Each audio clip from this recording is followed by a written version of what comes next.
Hey, hey, hey, what is going on? You're listening to the Brown Girl Self Care Podcast. My name is Bree.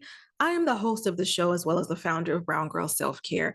Now, let me preface this by saying I am recording this for YouTube as well. And I also have my notes to my left because I want to do my best to stay on target or on point. Which can sometimes be hard for me to do. So if you see me looking down, if you're watching on YouTube, that's why, because I want to make sure that I hit all the points about what I'm about to talk about with you today. So, girl, let's go ahead and get into it. This is what I want to talk about today. I want to talk about the fact that more and more we collectively are seeing how Black women are really out in these streets prioritizing themselves. And I mean, going through extreme lengths to make sure that we are prioritizing our mental health, our financial health, our physical health, like all of the healths. Okay. We are going to the extreme. And I mean, extreme as in these are things that would or probably are frowned upon, especially if a Black woman is having the audacity to do these things, because we know that for a Black woman, generally speaking, a lot of times we have these expectations thrust upon us that these things are what Black women are supposed to do. This is how a Black woman is supposed to behave. This is how a Black woman is supposed to live her life, and how she's supposed to just show up in society to be deemed as like worthy or a good girl or a good Christian woman or whatever the case may be. But I know it's not just me noticing this. It's out in those social media streets. I know you've seen it too. We collectively, Black women, we are really going through some extremes as it pertains to how we are taking charge of our lives and really taking our power back and practicing this self-care, like to a whole new level, like to an extreme. And so I wanted to share with you some things that I feel like these are like extremes. These are extremes. And again, I don't know if I said this, but when I say extreme, I'm not saying that as in a bad way. I just mean it's just so beyond what is quote unquote acceptable for women, let alone a Black woman, but for women in general, that we are choosing to do these things. We are choosing ourselves, and I'm here for it. So let me know if you fall anywhere on this list, okay? And I'm not talking about like the bubble baths, the fuzzy slippers, and the robe, and the light and the candle. Those are forms of self-care, but honey, that is not what I'm talking about here, okay? We're talking about the kind of self-care, again, that was not chosen for us. And these practices are not necessarily even something that can be capitalized on, as in like a mainstream kind of thing. Like sometimes we just like throw products at something, like again, the candles, which is nothing wrong with that, or the bubble baths and stuff like that. But this is not necessarily self-care and strictly for the point of like being a commodity. Okay. And I love that for us, because everything doesn't have to be made to be like a commodity. It doesn't have to, you know what I'm saying? Um, but these are things that the world tells us is off limits for us. These are not like nice to haves. These are happening in real time. And honestly, this is also a way for us to shift away or shift out of survival mode. Okay. It's a way for us to fully invest in ourselves so that we can thrive, like turning the attention back to us. And I'm living for it. Okay. So the first thing that I would say, and all of these things may not apply to you, but some of them probably will. Okay. First thing that I would say, and I've talked about this before, and that is cutting off a parent or cutting off a child. Okay. Or, because this is really all in one, or deciding that you are not um, going to show up for them in ways that you used to, like old patterns and habits. You are choosing to be different. You are choosing to live differently. You're choosing to live by a different set of rules, rules that you have made for yourself. And you're at a point where you're not allowing someone in your family to dictate how you show up, how the moves that you make, how you support. You know what I mean? Um, and to the extreme of that is just going no contact, just going no contact. And I want to start there because, it's the one thing that is really coming to light, but I feel like there's still a little bit of shame in that. There's a lot of people that I've seen, parents that have been fighting in public, um, shaming their children who have decided to go no contact. And I think it's sad because it's just another way for them to try to have control, in my opinion, over their kids. Um, but sometimes self care means ending or severing a relationship.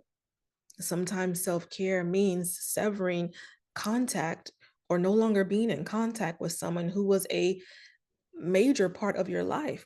And if you are a parent and you've had to go no contact with a child, or you've had to limit contact, that's major in itself.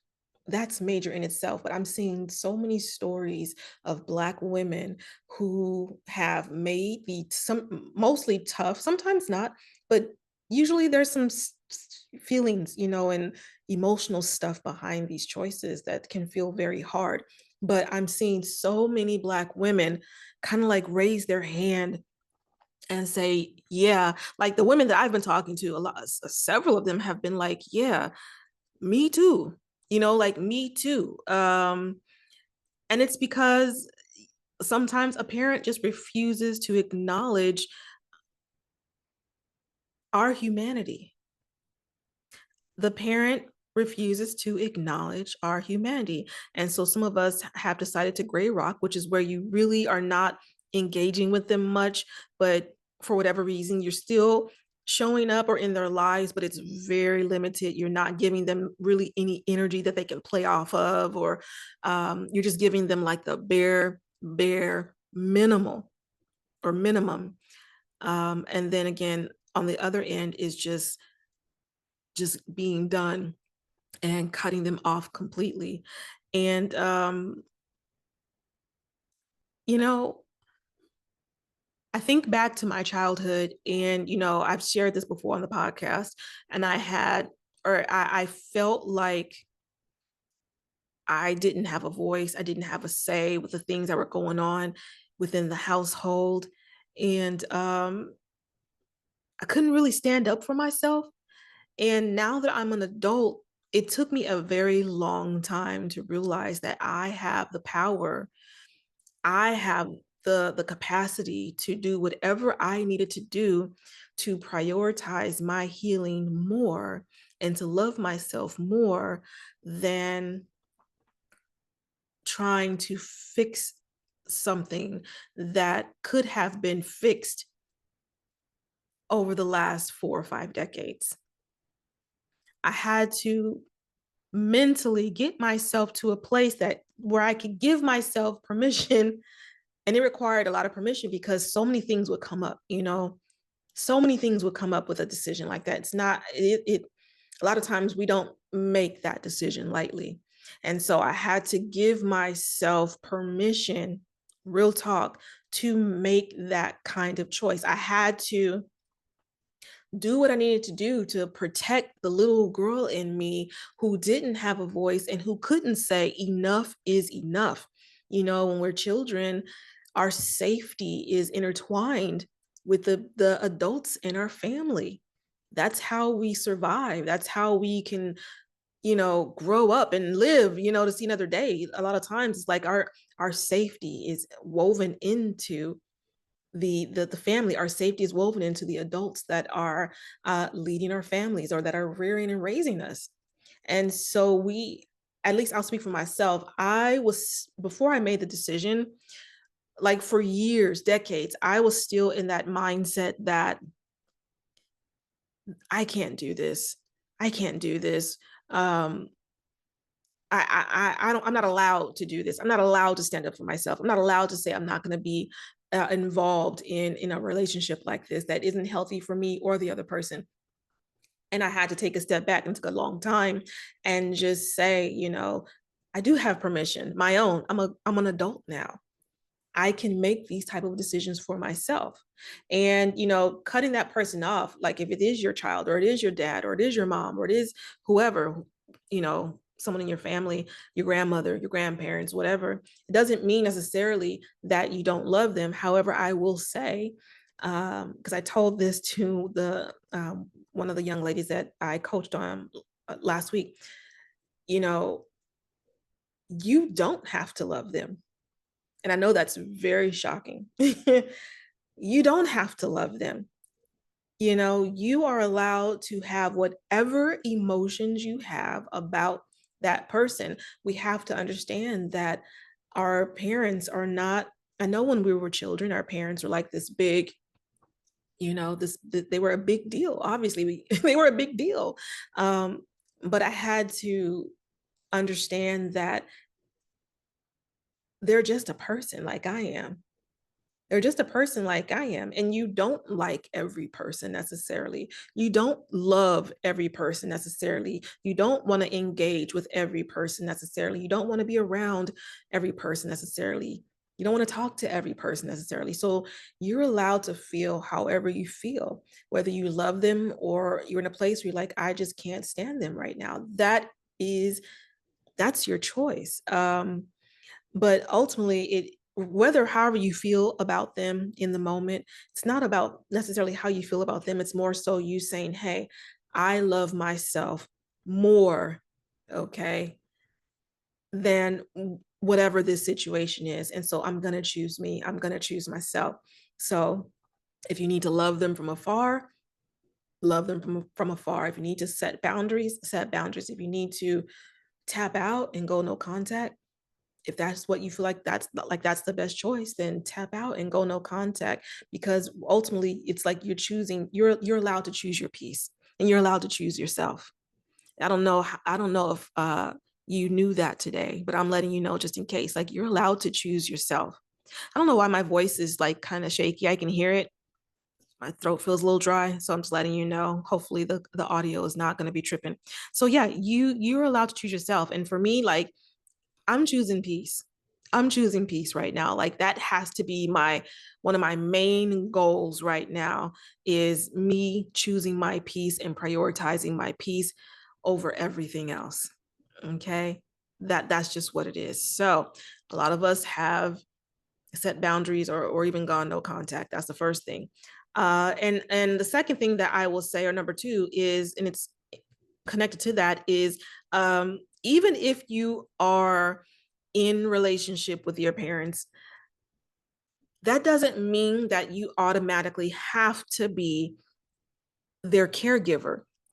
I'm seeing stories or TikToks or whatever of women, Black women, they are declining the role of caregiver. And you know how I feel about this. Black women, like, we are conditioned to step up. We are conditioned to be there for everybody. We are conditioned to support everybody, no matter what. We are conditioned to be the martyr or to self-sacrifice, to put our feelings last, to put our situations last, to put everyone ahead of us.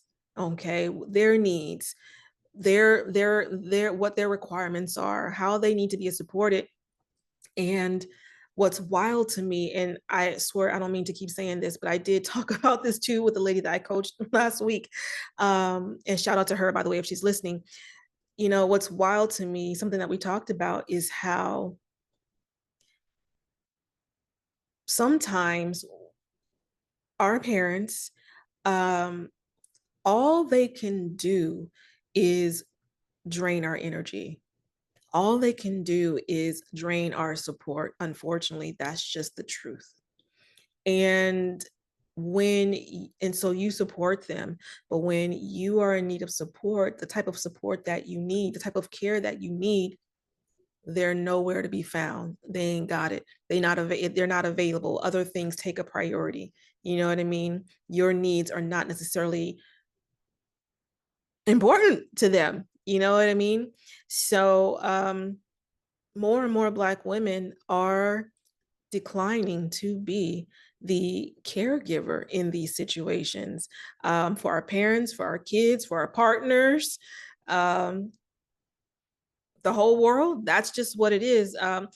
But sometimes when we're thinking about self-care and self-love, sometimes you got to go to the extreme, especially depending on where you are right now. Sometimes you just got to go to the extremes that you can do what you can to make sure that you are good, right? And for me, I just knew that I was not going to sacrifice my mental health, because that's really what it was for me. It was the mental health for me. Plus, there was some physical stuff too, but it was just like I had to say, I'm not going to sacrifice my mental health in order to take care of someone who I just didn't have that connection with or the capacity to do that. I think sometimes parents forget that, or they don't think about the fact that when you are raising your children, or when you raised your children, for whatever reason, if you didn't have the capacity to care for them the way they deserved, if you didn't have the capacity to love them the way that they deserved, if you didn't have the capacity to support them, to be kind to them, to be gentle with them, to love them the way that they deserve. But instead, all they got was like violence or yelling or hitting or screaming or abuse or gaslighting or, things of that nature. I don't understand why on the other side you expect them to have, the capacity in their hearts to want to give you what they never got. I don't know. It's that is something that I definitely grapple with, and I still grapple with that. Um, so again, it goes back to me choosing my peace. I don't have the capacity for that right now. And I feel like if I did become like right now, as things stand, if tomorrow I had to step in to be caregiver, like let's pretend that wasn't a choice, I had to step in and be the caregiver, that for me would be like self-abandonment. That for me would be self-abandonment, because I would at that point have to kind of like lock myself away, the real Brie. I had to lock her away and kind of become like a robotic version of me, just so I could be able to have the capacity to do what would be required. So I don't feel like declining, saying no to having a boundary, of not being a caregiver. If you ain't got it for whatever reason, that's not selfish. That is self-care.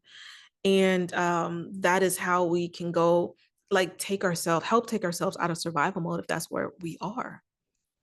And I see a lot of Black women, excuse me, I see a lot of Black women making that decision. And just like this first thing that I talked about, it isn't always necessarily an easy decision, but for some of us, it's like it's a choice that we have to make if we want to be as healthy and whole as we can possibly be. Because again, going back into that situation, especially if there's no healing has taken place between the parties, and you're just going to be thrust, like you'd be thrusting yourself back into that situation, maybe like your childhood type of mentality. And that's tough.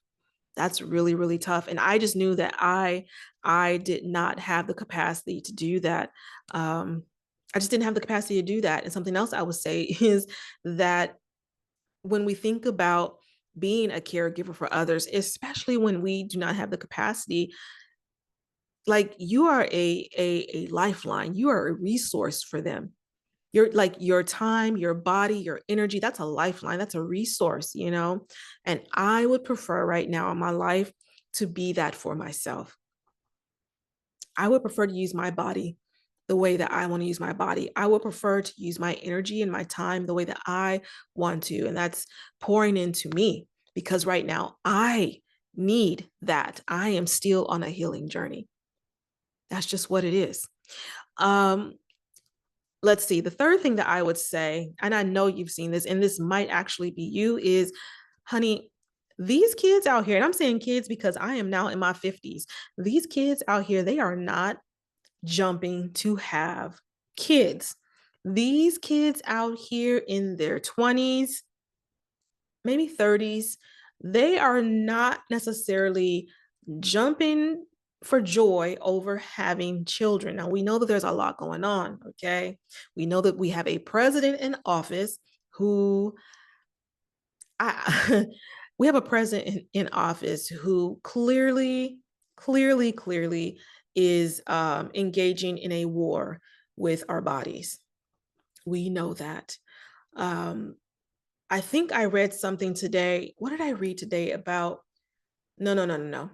That was about Tylenol. Apparently, our president is going to be, or the administration is going to be making a claim that Tylenol causes autism in children. Hold on, let me plug in my charger here for my laptop so it doesn't cut out. Hopefully, oh boy. Oh no, I didn't think this through, did I? Hold on 1 second.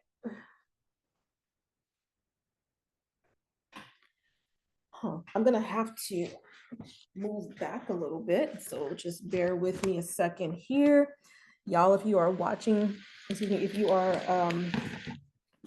listening to this versus watching it, I am repositioning my laptop and all that jazz because there we go. You know, when you are recording, stuff happens, and I don't have to be perfect, right?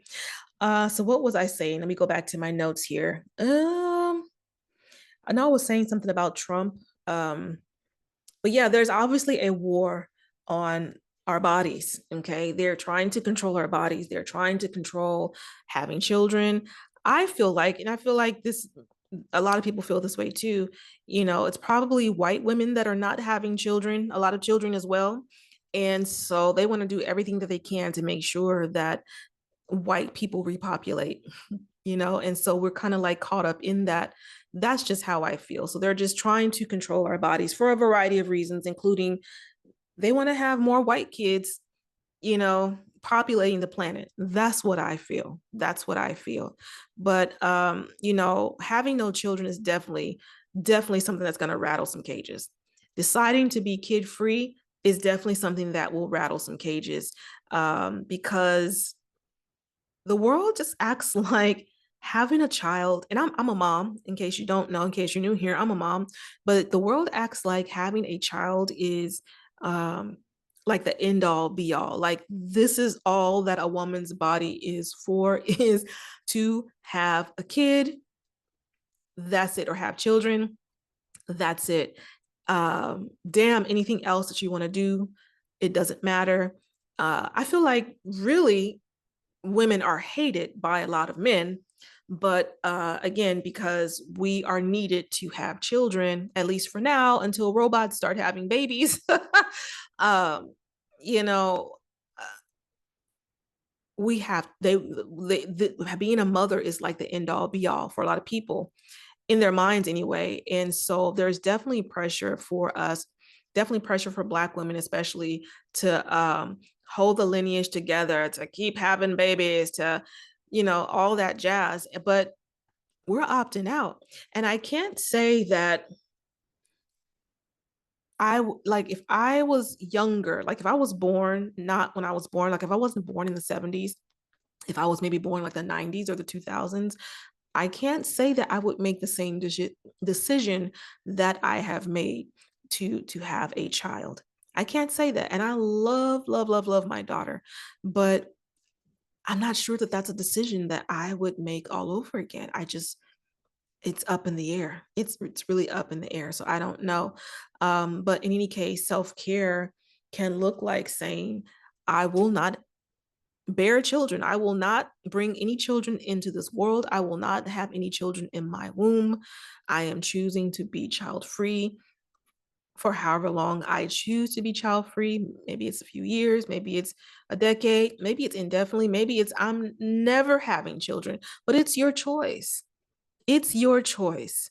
And it's a valid choice. And it's a necessary choice. There needs to be ways for us to be able to have control over our bodies. So I know that the things are outlawed, Plan B, and what did I feel like I saw something about birth control being banned. I swear I just read that. Hmm. But I don't want to lie, but I swear I just read something about how there was a massive amount of birth control paid for and then destroyed, but maybe that wasn't in the US. But regardless, like, we can see the moves that this administration is making. And so I still feel like we all feel like there's a war on our bodies, and they're trying to control our bodies. And so by you saying, I refuse to have a child, however you do that, like if you got pregnant and you decided to abort, or you decided not to have children at all whatsoever, like, you are bucking the norm, you are bucking the system, and that's a threat. That's a threat. All right. So for those of you who are deciding that you do not want to have children right now, you're not ready, I'm saying this especially to my youngins, like, please, please, please, please, please, please, please be careful, be cautious, obviously with the whole partner and knowing your partner and just being healthy in that way. But specifically also, like, wrap it up, wrap it up. Okay, if you're on birth control, take your birth control, like, wrap it up, sister. And if you don't feel like you can do that right now, I would say maybe take a break from having sex. Okay, just my opinion, until you are sure, because there's always a possibility that a child will be conceived, and then you have a hard decision to make. All right. All right. But yeah, it's your body and it should be your choice.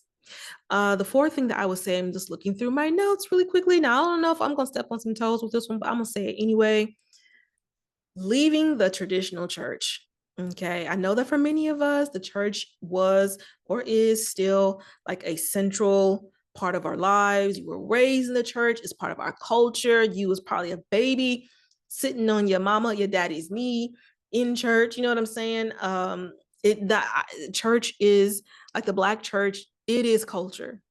Okay, the Black church, it is a part of our culture. But these institutions, they're harmful. I'm not going to say every single church, obviously, but the institution of like religion, or like these churches, some of them, they are toxic and they are very harmful. And then we wonder why it's hard to uh invite people in to learn more about God, uh, when all they can see is what's happening in these mainstream churches. These mainstream churches are, I'll just say, funny. They're funny. Someone put up a bootleg copy of this new Kanye West documentary called In Whose Name. And I decided to watch it. It was on YouTube. I watched it. And I should be ashamed, but I'm not, because I'm tired of paying for movies. But I watched the documentary and something very interesting happened. So you know who Ye is, you know who Kanye is, you know some of the stuff he's rapped about, some of the things he said, et cetera, et cetera. We don't need to get into that. Um, but you remember when he was doing that whole church movement? I think that was probably around like 2020, 2021, something like that. And so they're showing how he was doing the church stuff and they were singing the songs and all that. And that was great. I think they were up in not the Hollywood Bowl. I forget where they were. Anyway, uh in one of the next scenes, something I did not know, but they showed in the documentary, was that Kanye ended up going to Joel Osteen's church, his mega church. What's it called? I don't remember the name of it, but you know what I'm talking about. You know who I'm talking about, Joel Osteen. Okay. And he's talking about his love for God. And what did they do, like a concert in the church? It was just something, and everybody had their cameras out like they were at a concert, and they were recording and vibing. And I will say, I don't think there's anything wrong or bad about having people get into the church in a way that connects. All right. I know that things change, whatever. What I was like dumbfounded by is the fact that Joel Osteen had Kanye come and speak to his congregation. And that was just like further confirmation for me. Like, some of these pastors, they're just up to no good, and for them it's just a money grab. I feel like some of these pastors hate women, honestly, and they really don't love God the way that they say they do. I guess that's just me. I am just very what am I trying to say? I am very jaded, I guess, by the church experience, because all I see is these mega churches in these cajillion dollar buildings, and they're making all these promises to their congregation, but really all it is like a tax write-off, and they're just getting more money into their pocket. And I just cannot get jiggy with that anymore. Like, I've seen it time and time and time and time again. I've seen and heard of pastors who were molesting children, but yet you're spreading the word of God. I'm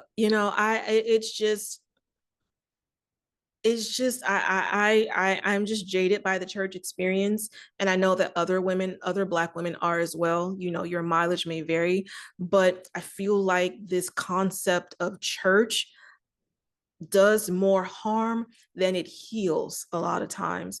And something else, what was I going to say? It was about Candace Owens, I think. Oh, shoot. What was I going to say? No, no, no, no, no. Something else that really was just like, okay.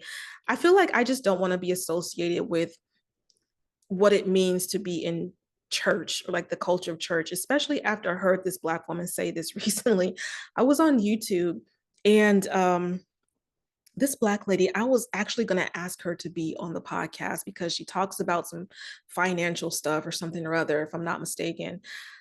But then I happened to watch one of her videos, and as soon as she said what she said, I was like, absolutely not. Hell no. Nope. Shut it down. She said something along the lines of how Charlie Kirk, now we know Charlie Kirk is the founder of, what was it called? Turning Point. Okay, we know who Charlie Kirk is. Okay. She said out of her own mouth something along the lines of how even in death, Charlie Kirk is bringing bringing people back to the church. What? She was basically saying that in life he was doing these great things for humanity and bringing people to God, and even in death he's still doing great things for humanity, and he's bringing people to God. And it just dumbfounded me that a Black woman could say those words and be so gung-ho about Charlie Kirk. But I also found out that she is she's a Trump supporter, so then that tracks. But I mean, my jaw just dropped because I didn't expect to hear that out of another person's mouth. Charlie Kirk bringing us back to the church? I don't want to be a part of that church if having that type of mindset and the things that he says, including how Black women, Michelle Obama and some other people, how if not for DEI, like we're stupid, we're not smart enough to have certain roles and positions. Like, what? No, thank you. So this concept of church, or this idea of church, I'm like over it. I'm over it. And so I prefer, and I see that other women as well are doing this too. It's like I prefer to approach God in my own way, to have a relationship with God in my own way. I just can't get jiggy with the church anymore. In the church, a lot of times your voice, you're silenced, your voice is silenced. They shame women. I swear I saw something where a Black girl, probably like 17, 18, I'm guessing, she got pregnant by a guy, obviously. And instead of calling the guy to task, they brought her to task and she had to apologize to the church and some other things. What? So, nah, I'm good. It's just like I feel like these churches, some of them, it's just another form of control, another form of slavery. Yeah, I said it. So, um, leaving the church doesn't mean you are leaving your relationship with God, or leaving that type of church doesn't mean that you're losing your, like you're leaving your relationship with God or how you feel about God or your relationship. It just means like you're refusing to continue to immerse yourself in this toxic culture, because that's what it is a lot of times. Again, I'm not saying every church, but a lot of these churches, they're just messy. And I can't imagine, and I'm not even talking about the Black church. I'm just talking about churches in general. A lot of the churches, they're messy. There's so much going on that we don't even know about, but it's just messy. And I don't think, or I refuse to believe that God had this in mind when he thought about just this idea of worship and following him. I could, obviously I could be way off, but I no, no, there's just way too much happening into the church for that to be true. So a lot of people are leaving the traditional church. I'm just saying. Um, the last thing I think, I'm looking at my notes here really quickly. The last thing that I would say a lot of Black women are doing, and it's just extreme, is that we are investing in ourselves. Absolutely, we are investing in ourselves. And again, we are taught to pour into everybody. We're taught to pour into everyone. We're taught to put everyone first. And like we're not doing that anymore. Like we are flipping the script when it comes to investing in ourselves. And so like, oh, mm. Some of us, speaking of church, because some of us are choosing to invest in therapy instead of investing in tithes. Okay, we are investing in therapy instead of investing in these tithes. I'm just saying.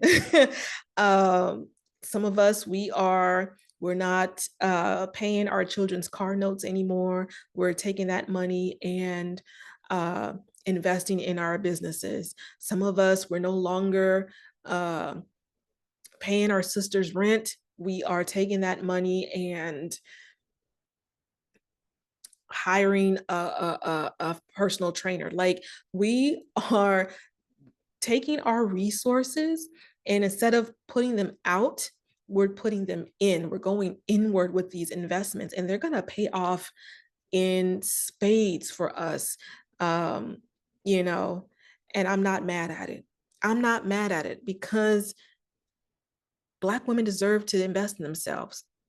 Black women deserve to be prioritized. Black women deserve to be taken care of, even if it's us taking care of ourselves. And actually, I feel like it is my responsibility to really take care of myself, before I expect someone else to just do it for me.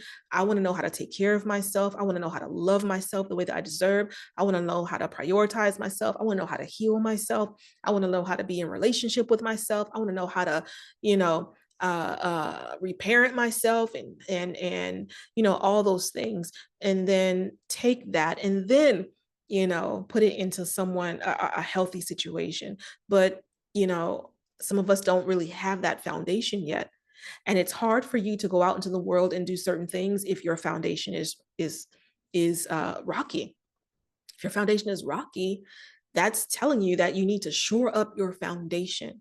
So investing in yourself versus always tithing, always putting in for the chicken fund and the what other funds do they have, the church, the paint the building fund and the get us new pews fund and the let's get the pastor a new jag fund, and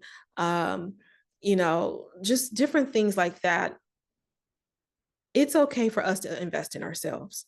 And a lot of Black women are doing that.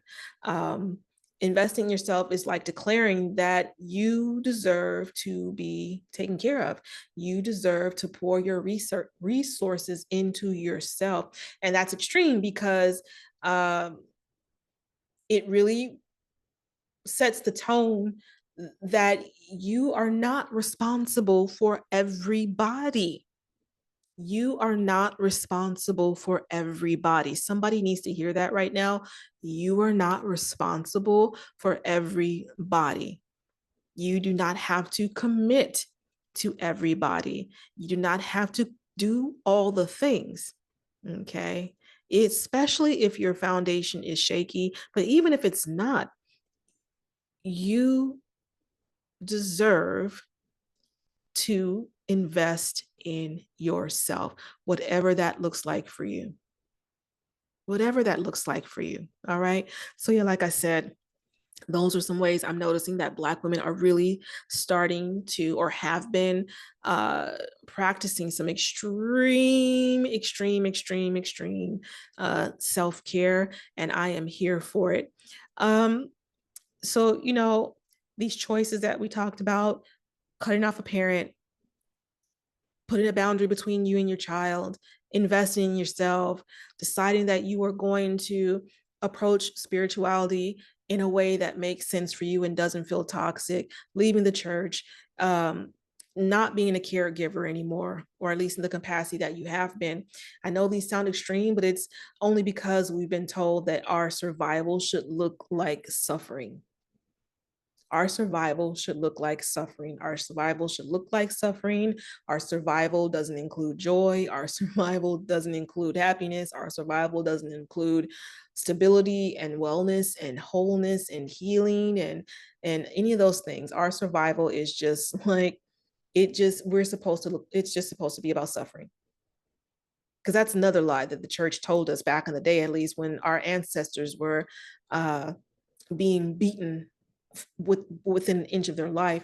It was that we need to suffer now, and then we would have access to heaven after we suffered here on earth and sacrificed ourselves. Then we would be able to get into the white version of heaven. Make that make sense. So, you know, Black women, we're not supposed to look like we're well off. We're not supposed to look like we are taking care of ourselves. We're not supposed to, I'm talking about by the world standards. A Black woman's not supposed to, have all this joy and peace and comfort and ease and self-love and all that stuff. But we're supposed to look like we are like all my life I had to fight. Like that is the expectation. And if we buck that expectation, then we get the labels. We get the labels, we get the labels. But that's just the reality. But self-care is for you. Self-care, these things that we talked about, this extreme way of doing self-care, it isn't always necessarily soft. It isn't always necessarily easy. It isn't always necessarily uh all woo woo and magic. It isn't always gentle. Sometimes it's sharp. Sometimes it's hard. Sometimes it's uncomfortable. Sometimes it can feel off-putting. It's definitely disruptive. This type of self-care, and these were not the only ways, by the way, but these are the ones that were top of mind when I was making my notes. But this is definitely this type of self-care is definitely disruptive, and that's just what it is. That's just what it is. But we've been we've been these good Black folks for centuries. We've been these quote unquote good Black folks, and where has that gotten us? We in Black women, we just fall in line. Like, where has that gotten us? So now we are really out here shaking some damn tables, and the world is not necessarily all happy about it, but it is what it is. It is what it is. So this kind of self-care is going to change your life. Extreme self-care is definitely going to change your life. All right. um yeah, I think that I'm looking at my notes really quickly, but I'm pretty sure I've said all that I wanted to say. So let me know your thoughts. Feel free to email me at connect@browngirlselfcare.com. That's CONNECT at browngirlselfcare.com. I mentioned this before, I believe, but I do offer coaching for Black women who are, you can identify yourself in some of these things that we're talking about, and you know that you want to set boundaries, you know that you want to pour into yourself, you know that you want to love yourself more, you know that you are worthy of investing in yourself, in your joy, your peace, your happiness, but you just need some help. I'm your girl. You can go ahead and it's going to be a link in the show notes. I will go ahead and add it there so that you can book a one-on-one session with me and we can just start to get your life all the way together, girl. All right. All right. So yeah, that's it for this week's episode of the podcast. If you're on YouTube watching, thank you so much. I'm still trying to figure out the camera. I don't even know where the hell I'm supposed to be looking.